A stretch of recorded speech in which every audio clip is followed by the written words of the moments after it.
इसमें दोनों साइड्स में देखता हूँ, मैं इसमें कोई पोजीशन नहीं ले रहा।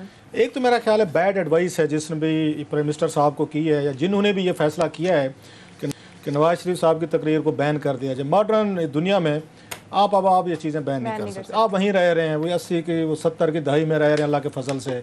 एक ही फार्मूला है, वही आपके एडवाइज़र है, वही से मुराद माइंड सेट है।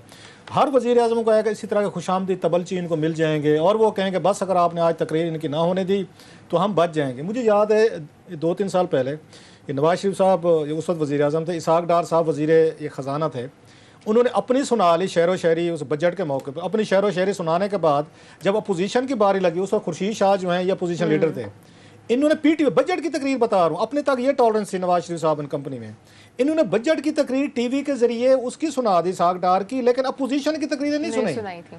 उस पर उन्होंने रोला डाल दिया अपोजिशन ने। वो जनाब बैकआउट करके 30 दिन यहाँ पे असम्बली के उसमें बैठे रहे, लान में बैठे रहे। उन्होंने कहा हम आपको लाइव तकरीर पीटीवी के जरिए नहीं दिखाएंगे। मेंबरान कौमी असम्बली के लीव अलोन कोई मुलजिम है, मुजरिम है, और उस वक्त ये पीपल्स पार्टी और इमरान खान एंड कंपनी इकट्ठे थे सारे के सारे।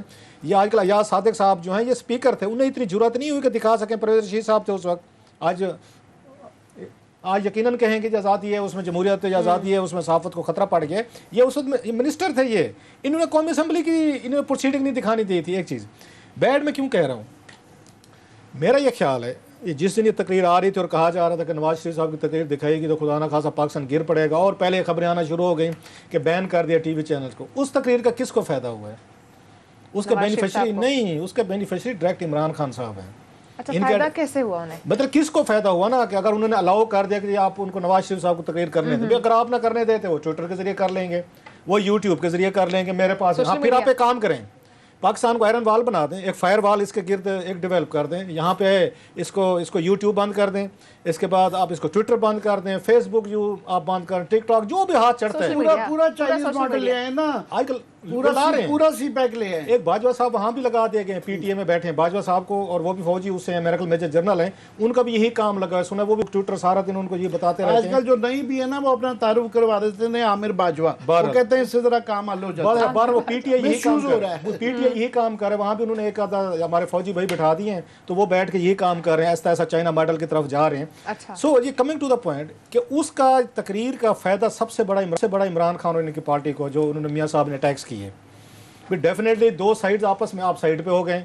वो कहते हैं हमारे इमरान खान से लड़ाई नहीं, हमारी तो ये लड़ाई किसी और से है। उन्होंने डायरेक्ट अटैक किए हैं, बाजवा साहब पे किए, उन्होंने मिलिट्री आके एस्टेब्लिशमेंट पे किया, लड़ाई झगड़ा उनका चल रहा था।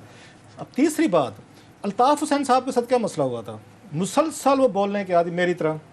जो बंदा ज़्यादा बोलता जाएगा, मैं भी जब ज़्यादा बोलता हूँ ज़्यादा गलतियाँ करता हूँ, चाहे घर पे करूँ चाहे यहाँ पे करूँ। जिस दिन मैं चुप करके सियाना बनने की कोशिश करता हूँ, आई मेक उस पर लेस उस मिस्टेक।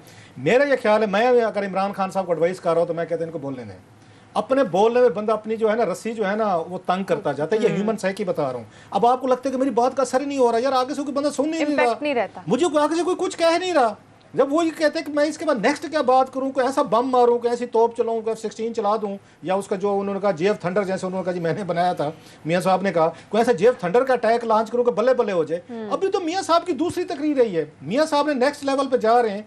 उनको अल्ताफ़ हुसैन साहब की तरह नेक्स्ट लेवल पे आपको जाने देना चाहिए था। जो इनको एडवाइज़र जो एडवाइस कर रहे हैं इनको प्राइम मिनिस्टर को, मैं ये आमिर की बात से मैं बिल्कुल इत्तफाक करता हूँ।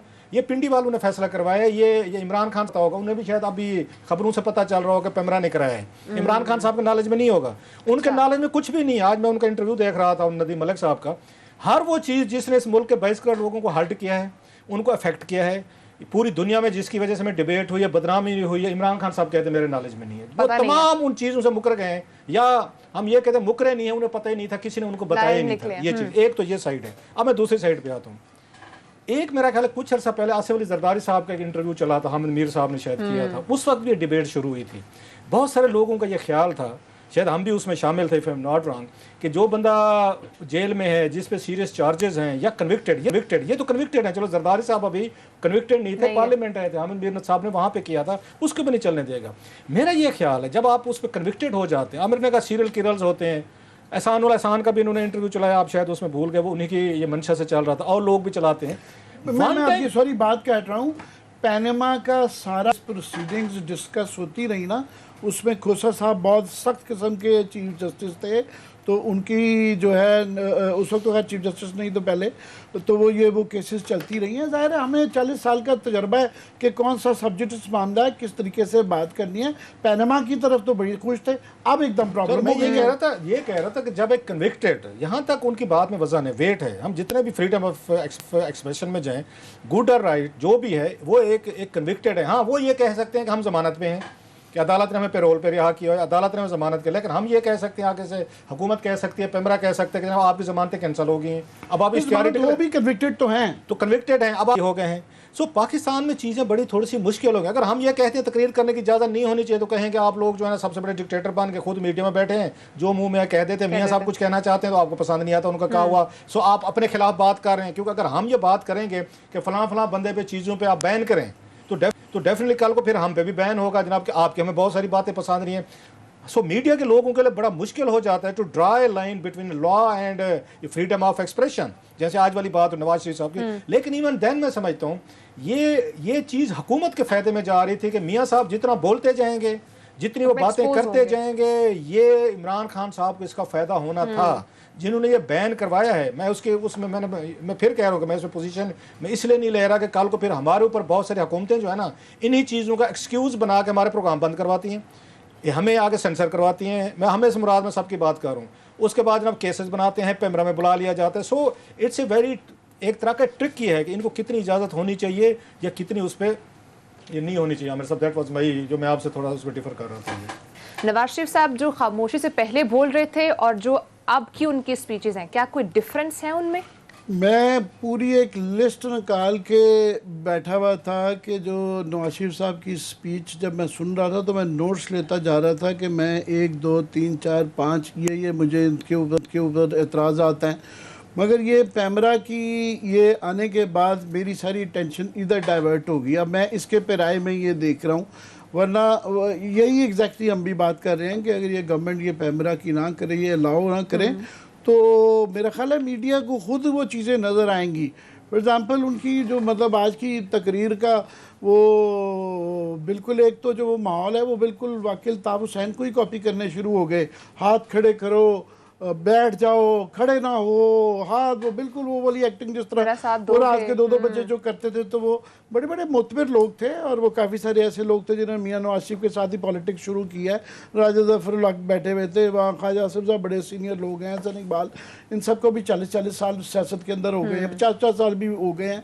अब उनको खड़ा करना, बैठना, हाथ खड़ा करो, पीछे तो नहीं हटोगे, जो है बात ये है खुद पीछे हट गए हैं, खुद लंदन में बैठे हुए हैं और हर यहाँ पे ये कह रहे हैं कि तुम जो है ना लड़ मर जाओ, और अगर मैं जेल में चला गया हूँ और मेरी बेटी ज़मानत पे और मेरा भाई है तो तुम लोग बाहर पे क्यों हो।